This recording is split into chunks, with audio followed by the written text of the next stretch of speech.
This is the Good Neighbor Podcast, the place where local businesses and neighbors come together. Here's your host, Sean Preston.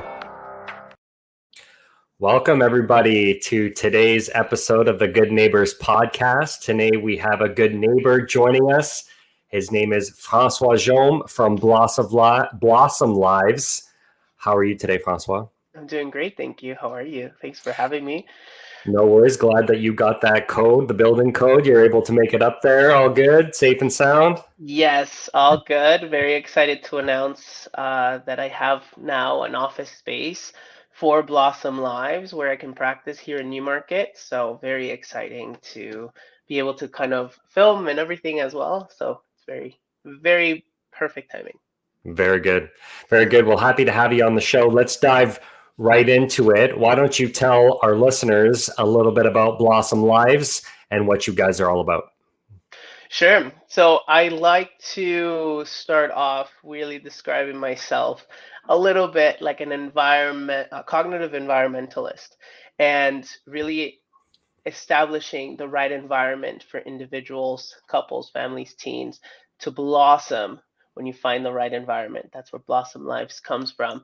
But in technical terms, I'm a registered psychotherapist qualifying, and I do my own practice. I work with individuals, families, couples, and teens. And then I also do corporate counseling as well, where I work with team members, conflict resolution, team building.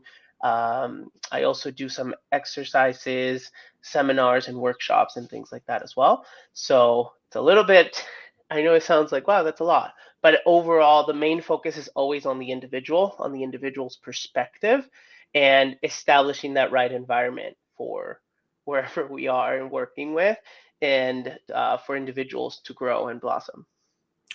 Phenomenal. So if I'm a family, if I'm a teen, if I'm a single person, if I'm in a relationship, wherever my journey has led me and the issues that are going on mentally for me, what are some things that I could recognize for myself to say, oh, I, would then want to reach out to Francois and find a right environment for myself to go out and seek that help? Yeah, I love that question. One of those things is if you're finding yourself saying, I can't handle this anymore, I'm having a difficult situation with, and you fill in the blank, that's kind of one of the little first few signs to say, let me talk to somebody. And one of the things is you don't have to be in crisis to see somebody, especially a psychotherapist. It's really beneficial as well to see it when you're starting to be in a struggle or you're starting to have difficulties, and not when you're in crisis or things blow out of hand, out of proportion in ways. And I think that's sometimes a little bit of a stigma. So if you've ever thought of maybe I should talk to somebody about this, those are also good indications to kind of come in and speak and have a consultation. Always have a consultation, and the therapist will guide you in the right direction. Very nice. Very nice. I now have another question, me being the curious cat that I am, but I really want to drill down on this. When I have guests on the show, I really make sure that the listeners really understand your business. And let's make it really clear. Okay. So recently I just went and saw a therapist myself. Everyone's got their own issues, not shy to admit that, to talk about our problems. 100%. And, I could echo that as well, but I'll probably echo that after your response. So what makes it different from maybe, I took a holistic approach to it. So I didn't go walk in the woods or nothing, but I know this person, decently well, was comfortable, went in, had my discussion, learned what I needed to learn. She gave me homework and I did my own thing. What's the difference between like a registered, like a therapist versus like a psychotherapist? What are like the major differences that people should know about that, if there are any? Yeah, that's a really good question. And I get that all the time. And then there's still times where I have to realize and say, wait a minute, what's the difference between you and I? Because there's so many titles. There's coach, there's therapist, there's counselor. Sometimes they're used interchangeably, sometimes they're not. So I'll start off kind of from the top down from what I know. There is the big is the psychiatrist. That's almost like a doctor. They can prescribe medication, they can do diagnoses, they can do a lot more of the tests, they do a lot of more of that neural work as well, and the hormonal balances. They're actual doctors and they can prescribe medication. So that's a psychiatrist. A psychologist has their doctorate. They also can provide assessments, deeper assessments, and if people are looking for diagnoses to have for especially legal and paper for themselves, family members, or things like that, you need to see a psychologist that can sign off on that, or psychiatrist. And then you have a psychotherapist. A psychotherapist really focuses on the function of how behavior, emotion, and actions are interconnected, and really looking at the root cause of what's happening and causing you to feel that way or think that way. It's really kind of exploring. I like to think of it more of as kind of like an excavator, trying to really dig in to see if you have a flood problem in your backyard. It's really kind of when you get to the excavator trying to get what's really causing that flood. You do have Then you have some therapists or counselors that they provide more of the hands-on approach, kind of the skill building, skill knowledge, more of the practical side of things. And then after that, you have a little bit of the coaching, which is more of the day-to-day practices. Now, these are very general terms because a lot of people can fit in different sections or can do different things. For instance, as a psychotherapist, I do sometimes do some therapy or just counseling, which is the skill building and the day-to-day. But at the same time, I'm going a little bit deeper. So that's, for instance, when I do corporate counseling, that's me coming in and doing a little bit of that deeper relationship work with team members, which is different than a business coach that's, just trying to build the team. So those are a little bit of the differences where I come from. It's really exploring the individual of who they are and their essence, and being able for them to embrace who they are and understand why they function the way that they do is really kind of the lane that I like to stay in and be in. So those are things to incorporate and look for. So if you're looking to find yourself and really have an idea of who you really are and why you feel the way that you do, that is when a psychotherapist would be a good choice. There you go. It's nice and clear now. Thank you for that. Thank you. Okay, so I'm curious now. You're out there putting out that goodwill. People in this day and age, and for a little while now, it's starting to become more of a popular thing where mental health is real. It's existed for a long time, and before it started becoming a surface level problem where people were open to accepting for help, because for the longest time, especially my parents' generation, and going beyond that, it's toughen up, swallow what you're doing, hold it inside, which is precisely the opposite of what you should do in getting out there and seeking help from a professional. And to get into your shoes, it takes a special person to be able to do that. So I'm curious to know what's been your journey that's led you to the seat you're sitting in today. Oh my goodness. How much time did you say we have for this podcast to Well, get you for this journey? It's been a long journey. It has been. It did start with me in my youth. I did find that I would always be kind of giving natural advice to people, the way I see an issue, always with an analogy, the way my mind can connect the dots and visualize things a little bit differently. That kind of intrigued my passion. To be honest with you, before I went into even considering what I wanted to do, it was either a psychotherapist or counselor or a movie producer. So I decided to go with my natural talent that I have a little bit more. And that kind of led me into the psychotherapy. I fell in love with the concept of psychology on my intro to psychology. It's amazing to think of how much your 3 pounds of jelly, that's pretty much your consistence of your brain, And what it has, I'm a big superhero fan, and I saw it. It's really like understanding a superpower, and you could either be the villain or the hero. And you'd be surprised. Psychology and techniques and everything is used in everything. Why you bought that shirt, why you went the place that you did in marketing, that is all psychology, right? Which people and companies can get away with it a little bit more, right? They're a little bit of the villainous side, I like to think.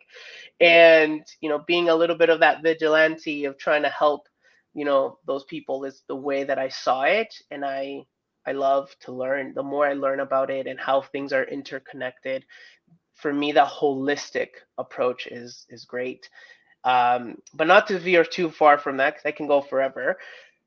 While I was working and studying, I started doing a placement as an instructional therapist with kids with autism and neurodivergency. Okay. And I told my professor, I said, hey, I would love to work here. So as soon as I finished my placement hours, I signed the contract. I worked as an instructional therapist for 5 years. And I noticed families with individuals with disabilities and neurodivergency don't have any support. And I've had comments where, my heart would break after when families didn't know what to do.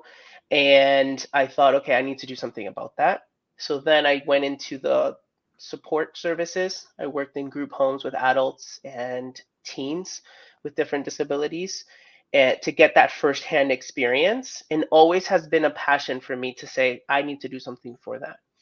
And in my counseling, as I do individuals, couples, families, and teens, my passion is to grow now a support services for families with individuals with neurodiversity or disabilities, right?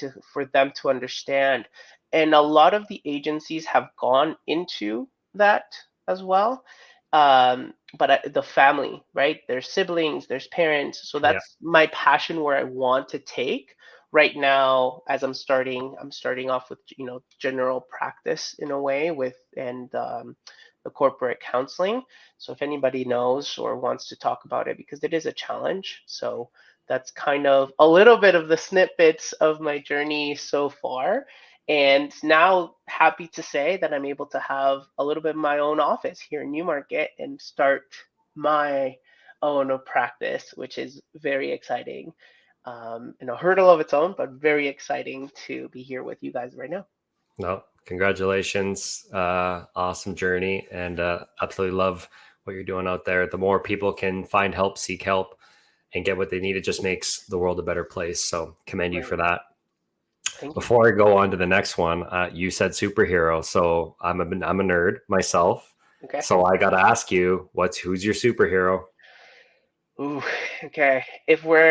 I know I have a split, but I think they're similar in the way. I would either have to say a Batman. I've always just loved how he made himself that hero. He's, fighting against godlike people, and he's able to keep up with his technology. And another person that I would say would be Iron Man. Just the fact that, again, they're kind of made themselves, and they don't have, the difficulties kind of bring them down, and they learn from their mistakes. And I try to embrace that as much as I can, of going forward and learning and building from that. So I would say those are my heroes. Phenomenal choices. A big Iron Man fan myself. I grew up as a Spider-Man fan, but Okay. if I'm going to apply that to real world problems, I don't know how much web shooting is going to help me in my city here in Barrie. Yeah. So probably we're going to cop out and take the easy route in Superman, just simply because I wouldn't have to worry about doing anything. And if I wanted to travel, I could be there like that. Very good. So Well, then you should teleport, and it's even faster. yeah, and then I always look good too, right? Keep Exactly. the glasses on. You Exactly. never know. Take them off. Bam. Laser eyes. Okay, so I'm curious to know, in your line of work, are there any myths, any type of misconceptions when it comes to psychotherapy? Oh, so many. One of them I mentioned, the stigma around it. that you have to be in crisis or your life falling apart to talk to somebody. Number one, huge myth. It's actually easier or better when to come in beforehand, and you can come in at any stage. That's also one of the aspects. You can come in at any stage of your life or that situation that you're going through, and sometimes just getting that perspective can completely change, what you're going through within a couple of sessions. Your crisis that can be diminished a little because you're applying a few new skills. Another is the diagnosis. I need a diagnosis to see somebody, or looking for a diagnosis. And I know it's a sensitive topic to kind of mention. And especially when we live in, there's a lot of diagnoses out there and people wanting to know. You don't need to have an official diagnosis if you have certain symptoms. If you're just not feeling who you are and being yourself, um, because of situations that are affecting you, the stress level, not sleeping very well, just changes are happening. Those are also good times because, like I said, it's really kind of reestablishing that environment. And where I see myself as that cognitive environmentalist to say, okay, well, what's really going on? What's really affecting you? I always love to look at your emotions, your thoughts, and your actions and how they're interrelated. So if anything seems out of balance, is also a good time to come in to kind of check, right? Before there's anything major sometimes. So at any point in time to come in. Yeah. So basically, what I'm taking from this is if the second I have an inclining or a notion of like, I've got a lot to process here, there's a lot of information, there's something happening in my life, whether it's in my control or not, I should probably consider going and sitting down with somebody to avoid a crisis before it happens and help me navigate those complexities of Yeah. the brain. Yeah, exactly. And one of the things too that you kind of mentioned that touches on it too is there's different, one of the stigmas is that, oh, I'm going to have to see my therapist forever, or it's a long time or whatnot. It doesn't need to be. It could be short term. You can have several set sessions, especially if you have specific goals you want to work on. We can target those.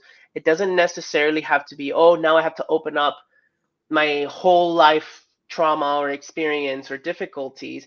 If you don't feel comfortable or want to do that, you just want to address the issue at hand, like life transitions, new job, having to manage things, relationships, and just kind of organizing yourself, it's always a start. And then you can always check in after. You don't have to continue to see a therapist all the time. If you're feeling like, hey, I'm feeling okay, you can actually then just come in as checkups or as needed, or as a sense of, hey, you know what, I'm good to go. Very nice. Very nice. Great information for the listeners as well. Okay, so when you're not being a superhero during, or when you are a superhero during work hours, when you are on your own time, what do you like to do for fun?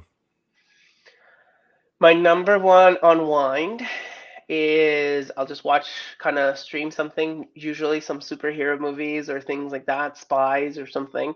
Just a great way to unwind and kind of check. I love to cook. I love I love to cook. Cooking is so much fun. I would love, and one of the things that I'm kind of dumbfounded in a way is that there isn't something out there, which I'm exploring my avenues to see, okay, creating some sort of culinary therapy, like cooking and culinary is so therapeutic, eating, it's so social. And there isn't a lot out there. So I'm trying to figure things out on that end. So if anybody's listening or interested or would like to know that's in the culinary world and would like to connect, let me know. I would love to hear from what your thoughts are.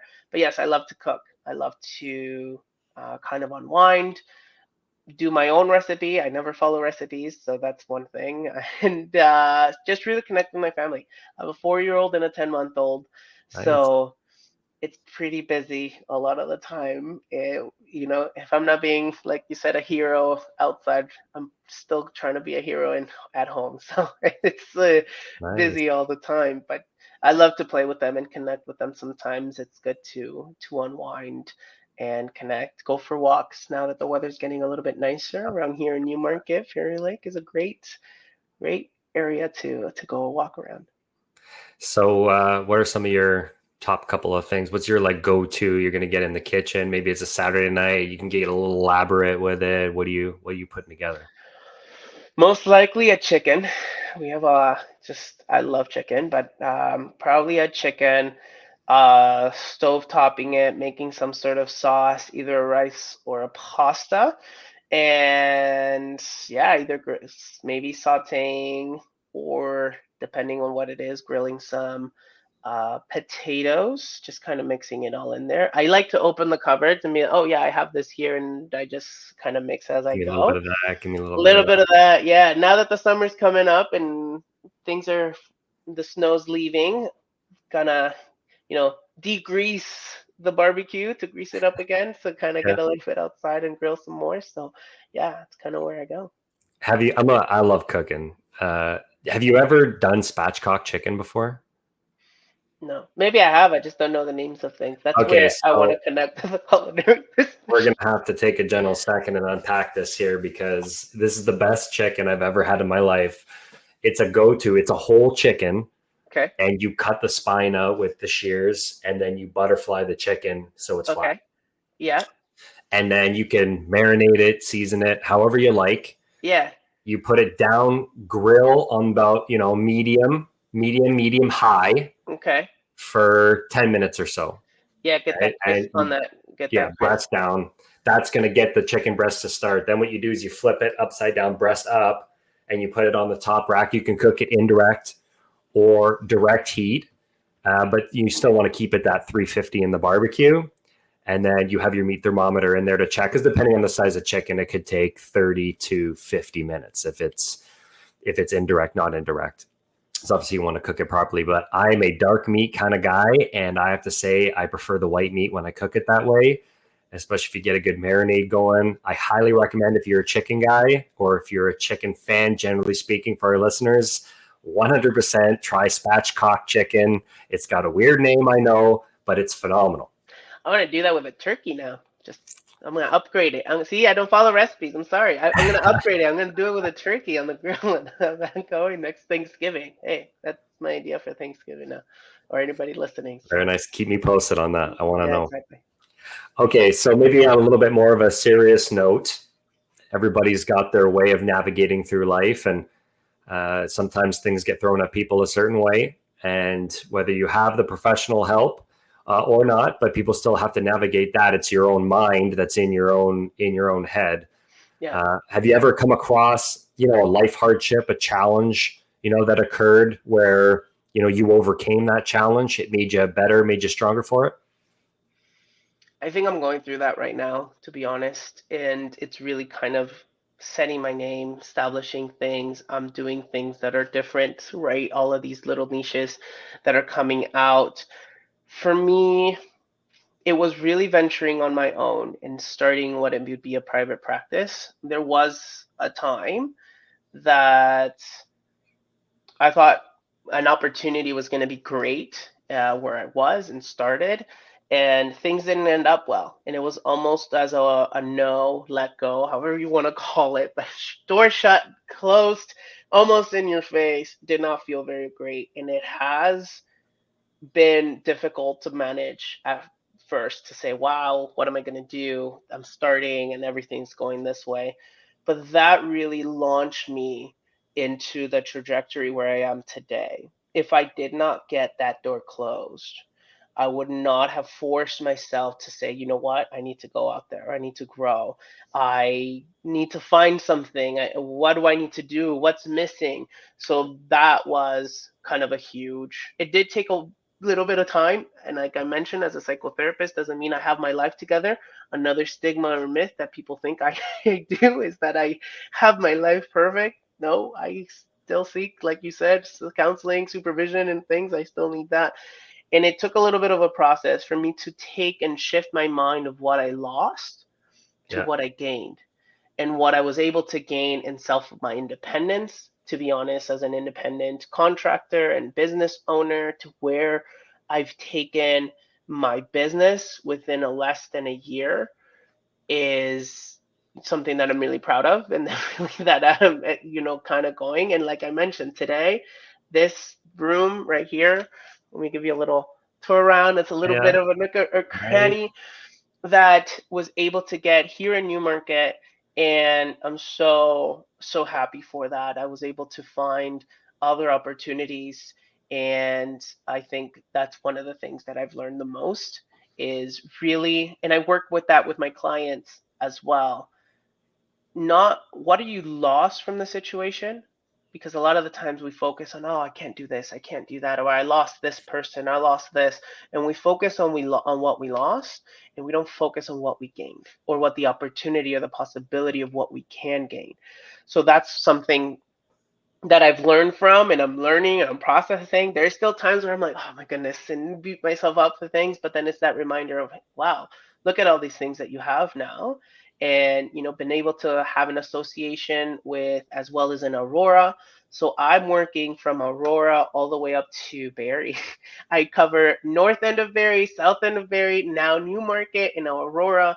That wouldn't have happened if I wouldn't have gone that. No, I would have gotten a little too comfortable, right? The day to day, you build up certain things, and maybe sometimes dreams a little bit fade out. So Right. being a little bit true to yourself. So it's kind of in that process now. A couple of months ago was a little different than how things are now falling into place, because you also have to go through that mental process. I wasn't ready to receive what I have now personally before that. So it was a huge wake up call for me to become better, be a better man, be a better father, be a better business person, be a better practitioner. So it's just ways of improvement. And so if anybody's listening, I could say main thing, what you're going through, little piece of free advice is change that perspective, because then you change your environment. You don't see what's rotting, you see what's growing, and you focus and then you shift your focus to that. Yeah, it's so easy to focus on the negative, right? Our brains are we're human, right? It's Yeah. wired that way. And changing that perspective certainly does make the world a difference, because there is hope. And with good work and hard work, you can pretty much have whatever you want. It's just all in that perspective. I just watched it's on Netflix. It's called Alexander the Great. Okay. It's his backstory, 6 episodes, like power watched the crap out of that lot yesterday. I don't even know if I moved from the couch, but it was inspiring that this guy, like, for those who don't know, I mean, most people just generally have a concept of it, but like, he just decided he's going to take on the Persian army, who's got like 8 times their numbers, and was an incredible military technician. He shouldn't have won what he won, but he did. And it's his mindset that he had the entire time. And he would have never accomplished any of that if he didn't have Yeah. the mindset. So Yeah. the power of the mind, it's a beautiful thing. Yeah, see, that superpower, it changes everything. And I've come to realize something that I've taught and worked with. And I actually, after a client, we were working, every time I suggested something, there would be but. And I realized we live in a society that's a but society, right? Oh, but this, but I can't do that. But, oh, I don't have time, but I don't have money. And one of the things is just change the but to a yet. Same sentence.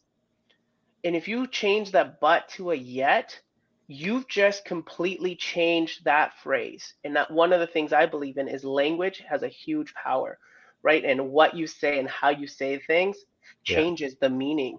So if you were to say, I don't have money, but I don't have money. I want to do this. I want to be an entrepreneur, but I don't have money. I want to do this. I want to start my own business. I don't have money yet. Changes, doesn't it? It changes that whole, wait a minute, I don't have money yet. So You're what do I still going to need? do it.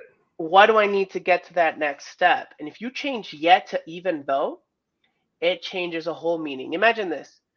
You tell your spouse or your partner, you know what? I love you. You're the best person in the world. You mean the world to me, and you kind of flourish it up. And then you finish it with, but you always leave the dishes in the sink. That whole value just gone, Right. right? So if you were to say, even though everything you just said, I love you, you're the best, even though you leave your, dishes in the sink, you still contain that value, right? You still have that appreciation or yet, right? So that little bit of change, I've had to apply it where I realized I was driving home right after that session once, and I thought, I should probably listen to my own advice sometimes and apply these things. Nice. And since that has been able to, okay, what's stopping me from my own practice? Able to launch a website, able to do this, like because of the power of yet. It's a small little, okay, I don't have my own office yet. So let me look around. What is available? What's happening? It pushes you in a different directory than kind of closing you off and staying put. So what's one thing that you wish our listeners knew about your business? I am client-centered. I'm very fluid, where I like to establish your right environment. I don't have an agenda. It's really finding out who you are and finding out ways for you to embrace who you are and understand who you are. And I think the number one thing is I draw from different modalities, different techniques to find the right approach for you. Each session, each client is completely different, and it's very tailored to you. I always tell my clients or potential clients in consultations, you are the driver. I'm here to support you. You know, in this journey that we're going through, I'm the passenger, keeping an eye on the map, and bringing in some good snacks along the way. That's my role.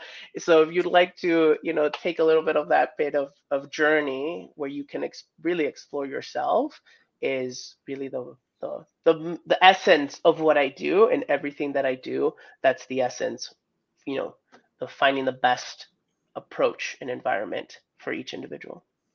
Absolutely. You had me at superheroes and at snacks. And for those who are listening, who are interested in wanting to get to know you a little bit more, maybe talk about some issues going on in their lives and get some form of direction, that roadmap, as you mentioned, what's the best way that they could reach you? There's a couple of avenues. Main one would be visiting my website, blossomlives.org. You can find me there. You can also find me on my socials on Instagram, pretty much any social out there. Just put Blossom Lives and you will see me in a face of me. And so that should let you know that you have found the right person. You can follow me on Instagram. I put some little nips and tricks, sometimes a little new perspective of things, of how, within psychotherapy, that you can start to apply those concept changes to have, because information is power. And yeah, if you'd like to also, you can also email us or me at grow@blossomlives.org. So there's different ways you can reach out to me, whether you're in Aurora, Newmarket, or Barrie. If you're in between Bradford or Innisfil, you can choose which is closest to you, and you can decide which way you'd like to come down. Beautiful business, beautiful message. Thank you so much for coming on the show. I think the listeners are really going to like this one. I definitely took away some points as well. So thank you so much for doing this. Thanks for having me. It was a pleasure.